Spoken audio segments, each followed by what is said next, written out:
In 1645, a young samurai named Jubet stood before his master trembling. Tomorrow he would face his first real battle. Men would try to kill him. He would try to kill them. And he was terrified. "Master," Jubet whispered, "how do I stop feeling afraid?"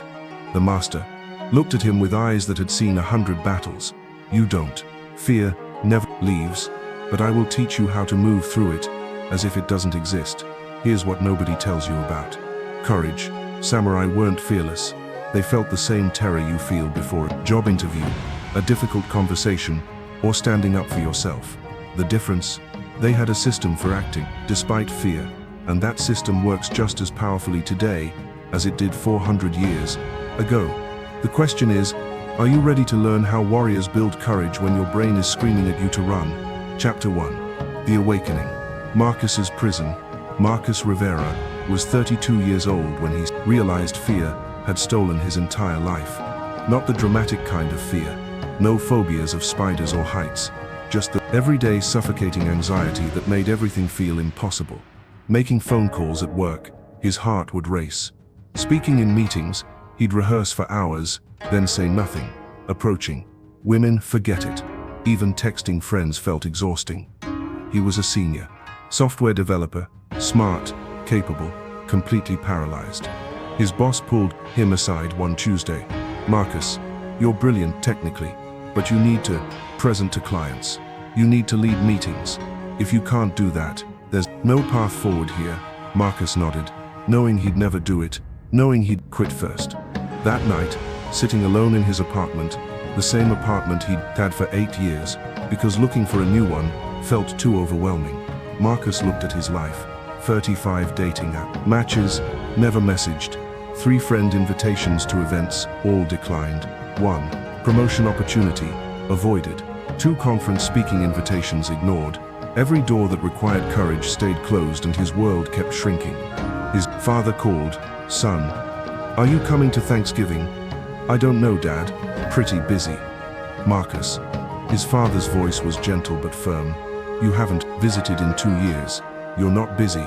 You're hiding." The word hit like a slap. Hiding. That's exactly what he was doing. Hiding from phone calls. Hiding from social situations. Hiding from opportunities. Hiding from life itself. Marcus started crying. Not the dramatic sobbing kind.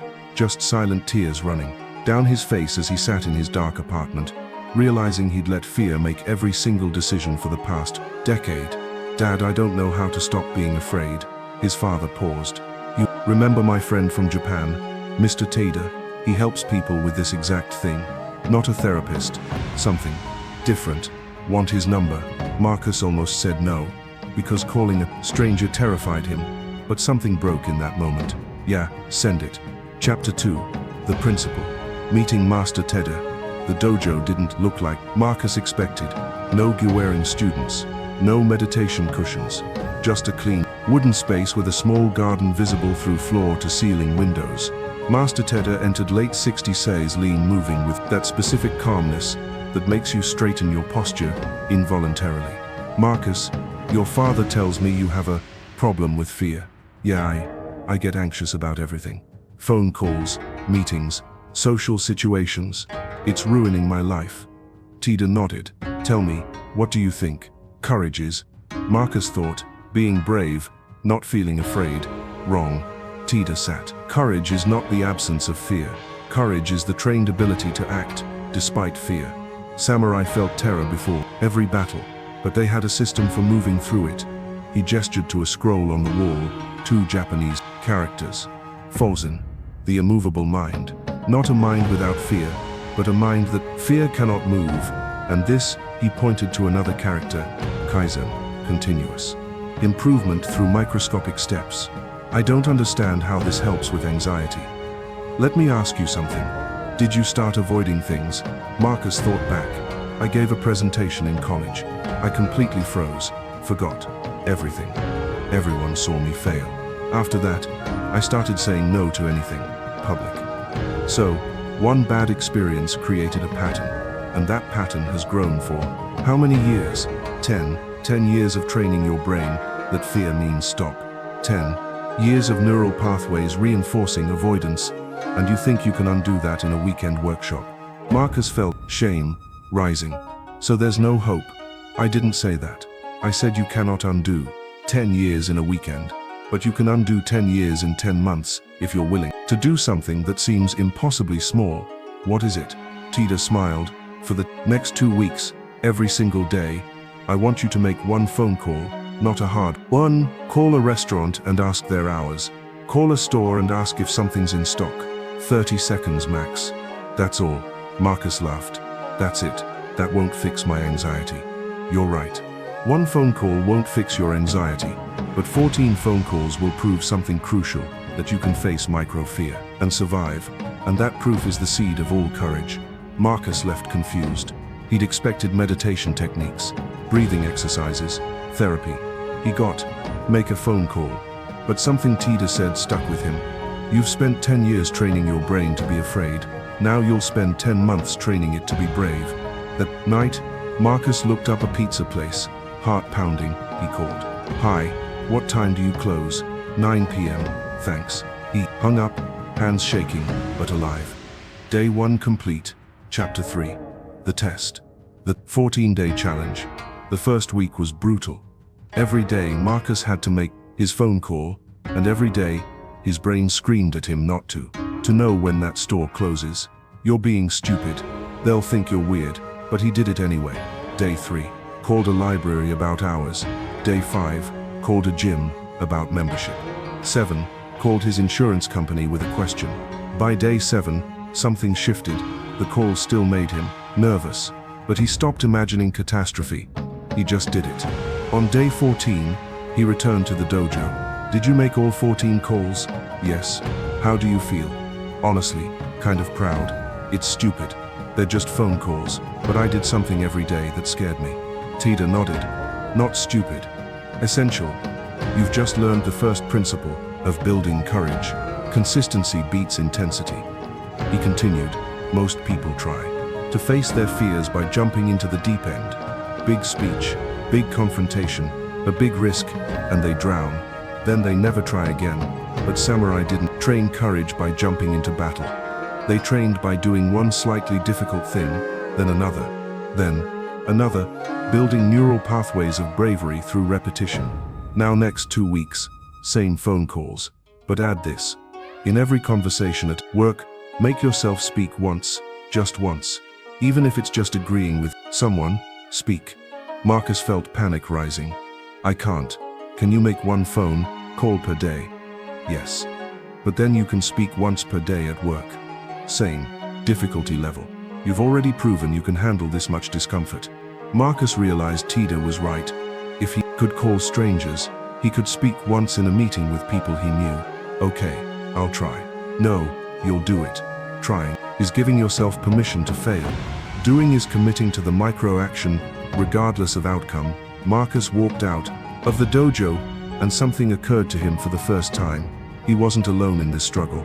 Somewhere throughout history, countless men had felt this same suffocating fear, and some of them had found a way through it, not by eliminating fear, but by building the discipline to act despite it. The samurai had faced death with this system. Surely, he could face a meeting. If you're feeling what Marcus felt, if fear has been making your decisions for too long, you're not alone. Warriors throughout history have walked this exact path.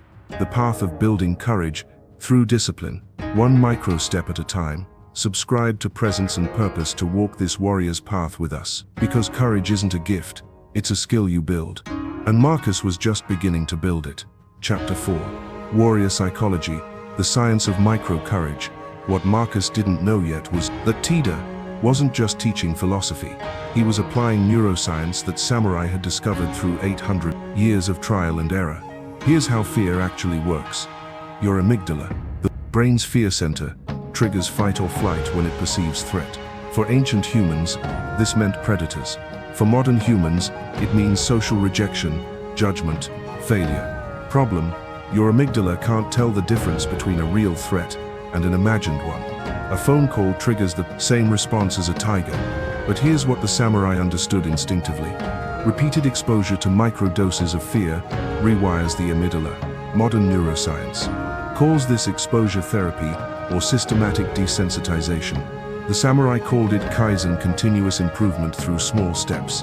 Time Marcus made a phone call and survived. His brain learned this threat was false. We don't need maximum alert for this stimulus. After 14 repetitions, neural pathways began forming. Call equals manageable discomfort, not mortal danger, Miyamoto Musashi wrote in the Book of Five Rings. The way of the warrior is in training, day by day. You polish your spirit. Month by month you refine your strategy. Not one day, become fearless. Day by day, month by month. The Hagaku, the samurai code, states, courage is not absence of fear. It is the judgment that something else is more important than fear. For Marcus, that something was living a life instead of hiding from one. But there's a deeper layer. Tida was teaching him Fudōshin, the immovable mind, not a mind without fear, but a mind that fear cannot move from its purpose. Stoic philosopher Epictetus taught the same principle. It's not what happens to you but how you react to it that matters. The samurai version, fear will arise, that's not in your control. But whether you act or freeze, that is in your control. This is the crucial difference between Western positive thinking and Eastern warrior philosophy. Western approach: don't be afraid, you got this. Believe in yourself. Samurai approach: you will be afraid, accept that. Act anyway, one denies reality. The other trains you to function within reality. Modern psychology confirms this. Dr. Susan David's research on emotional agility shows that accepting difficult emotions rather than fighting them leads to better outcomes. Samurai knew this 400 years ago, but Tida was building something else too: keystone habits. By making Marcus do one small brave thing daily, he was creating what psychologists call a keystone habit, a habit that triggers cascading, positive changes. Charles Duhigg's research on habits shows that small wins create momentum. One brave phone call made it slightly easier to speak in a meeting, which made it easier to text a friend, which made it easier to try something new. This is kaizen in action. 1% improvement daily compounds into 37x improvement annually. Marcus didn't need to become 100% braver overnight. He needed to become 1% braver today, then again tomorrow, then again. And the beautiful part, this system is self-reinforcing. Every time you face fear and survive, your brain creates a reference experience, proof that courage is possible, that fear's predictions are exaggerated. The samurai created thousands of these reference experiences. Through training, by the time they faced actual battle, their brains had overwhelming evidence. We've survived difficulty before. We can survive this. Marcus was building that same evidence. One phone call at a time. Chapter 5. The first transformation. The meeting month. 3. Marcus had made 90 phone calls, spoken in 60 meetings, started small conversations with 30 strangers. None of it was comfortable. All of it was possible. Then came the real test. His boss, Marcus, we need someone to present the new software to the executive team. 30 minutes. Can you do it? Old Marcus would have said no immediately. New Marcus felt the familiar terror rising, heart racing, palms sweating, mind screaming, you'll fail again. But then he remembered. He'd faced micro versions of this fear 180 times in 3 months. I'll do it. The week before the presentation, Marcus didn't sleep well. He rehearsed obsessively. The fear was enormous. He'd learned something from Tida. Fear doesn't mean stop. Fear means this matters. The morning of the presentation, Marcus went to the dojo. I'm terrified, he told Tida. Good. That means your amygdala works. Now show me your breath. Marcus breathed. Too fast. You're feeding the fear. Samurai before battle would practice controlled breathing. 4 counts in, hold 4. Out 4, hold 4. This signals your nervous system. We're safe. Marcus practiced. His heart rate slowed. Now you will feel fear during that presentation. When you do, you will breathe and you will continue speaking. Not because you're brave, because you're trained. The presentation happened. Marcus walked into the conference room. 8 executives. His hands shook as he connected his laptop. Fear screamed. Run, fake illness, anything but this. He breathed. 4 counts, started speaking. His voice cracked on the first sentence. He paused, breathed, continued. Minutes in, something shifted. The fear didn't leave, but he stopped fighting it. He just coexisted with it, speaking, despite it. 15 minutes in, he forgot to be afraid. He was just explaining the software he knew inside out. 29 minutes he finished. The CTO nodded. Good work, Marcus. Clear presentation. When can we start implementation? Marcus walked out of that room in a daze. He hadn't died, hadn't been humiliated, hadn't failed catastrophically like his brain promised. He'd just done it. That evening at the dojo, Tida smiled. You discovered something today. What was it? That I could do it. That fear lies about the outcome. Yes, but deeper. What did you learn about yourself? Marcus thought that I'm not the person I thought I was. I'm not someone who can't present, someone who was trained to avoid. And now I'm training myself to act. This, Takita said, is the first transformation from identity of coward to identity of someone building courage. Coward to hero, just from frozen to training. He continued. Samurai didn't think of themselves as fearless. They thought of themselves as warriors in training.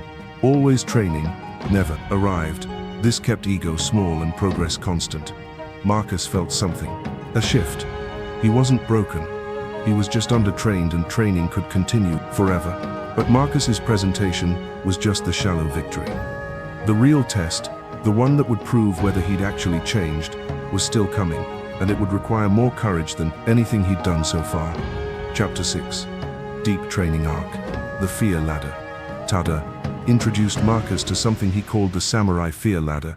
In feudal Japan, young warriors didn't go straight from training to battle. They progressed through increasingly difficult tests. First, solo night watch, facing fear of darkness, solitude.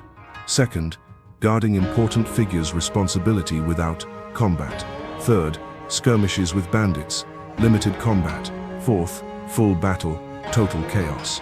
Each level built on the previous. Each level seemed impossible, until you'd mastered the one before. We will do the same with your fears, Tida said. He had Marcus list every situation that scared him from 1 to 10 difficulty. Making phone calls already mastered. Speaking in meetings, comfortable now. Starting conversations with strangers, getting better. Attending social events, alone, still terrifying. Public speaking to large groups, paralyzing. Confronting people when needed, impossible. Asking women out, absolutely not. Leading a team, can't even imagine. We will climb this ladder one rung at a time. Never skip, never rush. Always complete before moving up. For the next 6 months, Marcus trained. Month 4, attended a networking event alone. Forced himself to introduce himself to 5 people. Felt like dying, did it anyway. 5, joined a Toastmasters club. Gave 2 inut speeches weekly. Hands shook every time, continued anyway. Month 6, had a difficult conversation with a co-worker who kept taking credit for his work, voice trembling, but said what needed saying. Month 7, asked a woman from his kickboxing class to coffee. She said, no, he survived. Asked another woman 2 weeks later. She said, yes. Every rung of the ladder felt impossible, until he climbed it. Then it became the new baseline, Tida explained. This is Shosen beginner's mind. Even though you've done brave things, you approach each new challenge as a beginner. Ego. No, I should be better at this. Just I'm training this skill now. One session, Marcus broke down. I've been doing this for 6 months. Why is it still hard? Shouldn't I be confident by now? Tida's response changed. Everything. You think the endpoint is confidence. No, the endpoint is competence, despite discomfort. Samurai never stopped feeling fear. They stopped letting fear control behavior. You will always feel some anxiety before difficulty. That's not failure. That's human. The goal isn't feeling brave. Goal is acting brave. There's a massive difference. This reframed everything for Marcus. He'd been waiting to feel confident before acting. But confidence is the result of action, not the prerequisite. The samurai knew this. That's why their training focused on discipline, not emotion. Do the thing, feel the fear, do it anyway. Repeat. T taught him a morning ritual. 5 a.m., wake 55 a.m. cold shower. Physical discomfort training. 5:15 a.m. 10 minutes. Zazen meditation. Mind training. 5:25 m. Journal 1. Fear you'll face today. 5:30 a.m. plan. Exactly when, how you'll face it. This ritual created what Tida called warrior presence, the state of being fully alert, aware, and committed to action regardless of internal state. Marcus discovered something profound. Discipline creates freedom. By committing to the ritual regardless of how he felt, he freed himself from the tyranny of mood. Didn't matter if he was tired, scared, unmotivated. The ritual happened. The courage building happened. This is Gambaru, the Japanese concept of persevering through difficulty. Not positive thinking, not motivation, just continue regardless. By month 9, Marcus had climbed to rung 7 of his fear ladder. He'd done things that seemed impossible 8 months earlier, but rung 8 still terrified him, leading a team, and that's exactly what his boss was about to offer. During a particularly difficult week, Marcus sat in meditation, and a thought arose not from his own mind, but from somewhere deeper. Every warrior who has walked this path has faced these same moments, the moments where fear whispers stop and discipline whispers continue. Alone in this training, across time, across space, warriors are choosing courage over comfort. Join us in this practice. The thought passed, but Marcus felt it. He was part of something larger than himself, an eternal tradition of men building courage through discipline. If you're on this path too, if you're training yourself to act despite fear, you're walking the warrior's way. Subscribe to continue this training with us, because courage is built together, not alone. Chapter 7, the final confrontation, leading through fear. Month 10, Marcus's boss called him in. Marcus, I've watched your transformation. A year ago, you couldn't speak in meetings. Now you're presenting to executives, leading projects, mentoring juniors. We want you to lead the new development team. 8 people. Are you ready? Every cell in Marcus's body screamed, no. Leading a team meant daily decisions. People depend on confrontations when things go wrong, visibility when things fail, total responsibility. Old Marcus would have declined immediately. New Marcus felt the terror and said yes. Anyway, first week was chaos. Team members arguing about architecture, deadlines slipping, a senior developer undermining his decisions, and Marcus in the middle fighting panic while trying to lead. Called Tida. I can't do this. It's too much. Can you do it today? What? Can you lead them today? Just today? Not for the whole project. Just today? Marcus thought. Yeah, just today I can manage. Then tomorrow, I'll ask you the same question, and you'll answer the same way. One day of leadership at a time. This was kaizen applied to the ultimate fear. Not become a confident leader. Just lead adequately today. Marcus started applying everything he'd learned when the senior developer challenged him publicly. Marcus used controlled breathing, felt the fear, and calmly stated his decision. Didn't back down, just held his position, despite discomfort. Deadline looked impossible. Marcus had the difficult conversation with his boss, voice shaking but clear. We need 2 more weeks or quality suffers. When a team member wasn't performing, Marcus had the confrontation he'd have avoided a year ago. Uncomfortable, but necessary. Every day brought situations that triggered fear, and every day, Marcus acted despite it. 3 months into leading the team, something remarkable happened. A major client demo failed. Software crashed in front of 50 people. Disaster. Old Marcus would have frozen, spiraled, maybe quit. New Marcus felt the fear, massive, overwhelming fear, and acted anyway. He apologized professionally, took full responsibility, outlined the fix, scheduled a follow-up demo. Boss pulled him aside. That's leadership. Not perfection, not pretending you're not afraid, just handling difficulty with dignity. Marcus realized he'd finally reached rung 8 of his fear ladder. Because he'd stopped feeling afraid, because he'd proven he could lead despite fear.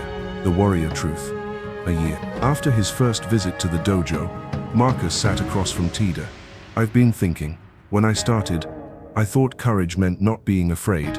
But that's not it, is it? Tida smiled.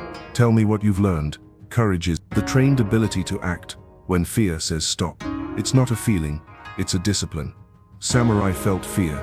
They just didn't let fear make their decisions. Yes. What else? That you build courage the same way you build muscle. Not by trying to lift the heaviest weight immediately, but by lifting slightly, heavier weights consistently over time.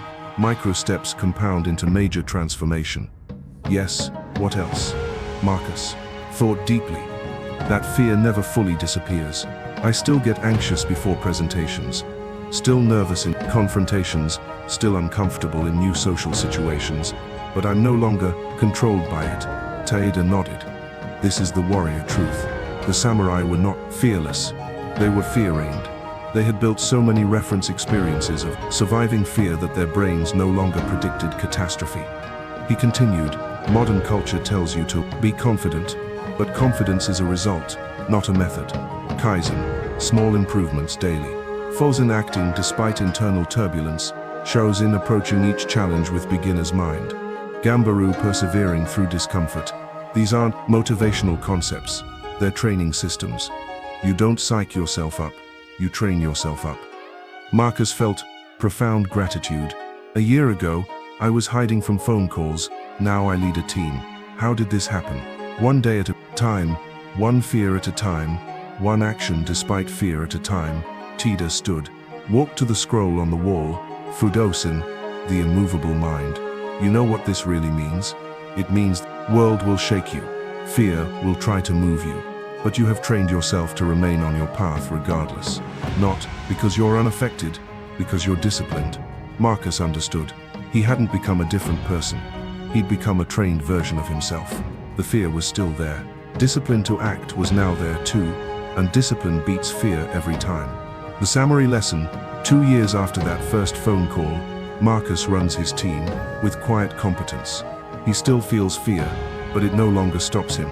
Weak, a junior developer, quiet, anxious, reminded Marcus of his former self, approached him. Marcus, how do you do it? How are you so confident? Marcus almost laughed. I'm not confident. I'm trained. What's the difference? Confidence is a feeling. Training is a practice. I still get nervous. I just don't let nervousness make my decisions anymore. The junior developer looked confused. So how do I become like you? Marcus thought about Taeda's first lesson. About that one phone call that changed everything. Tell me something. What's the smallest thing that scares you? Asking questions in team meetings. Perfect. For the next 2 weeks, ask one question in every meeting. If it's just clarifying something obvious, can you do that? Just one question, just one. Every day for 2 weeks, then come talk to me. Marcus saw himself 2 years ago, wondering if a phone call could really change anything. Knowing now that it could, it did. It changed everything. Because courage isn't built through grand gestures, it's built through micro acts of bravery, repeated until they become identity. The warrior's path isn't found in fearlessness. It's found in trained discipline. The discipline of building courage that samurai practiced for centuries. It continues today not in feudal Japan, but in every person choosing to face fear, instead of hiding from it. If this exploration of courage, discipline, and warrior philosophy resonated with you, I invite you to subscribe to Presence and Purpose. Subscription helps us create more content like this, deep investigations into samurai wisdom and practical systems for building warrior presence in modern life. We're building a community of men training themselves to act despite fear. Men who understand that courage is a skill, not a gift. Practice kaizen, Fudōshin, and gambaru, not as concepts but as daily disciplines. Thank you for watching. Thank you for having the courage to seek this path. Thank you for choosing training over hiding. Until next time, face one fear, build one micro moment of courage, train your warrior mind. World needs more trained warriors and fewer people paralyzed by fear. Former, walk with presence, live with purpose, act with courage. The opponent exists only in the mind. True strength is emptiness.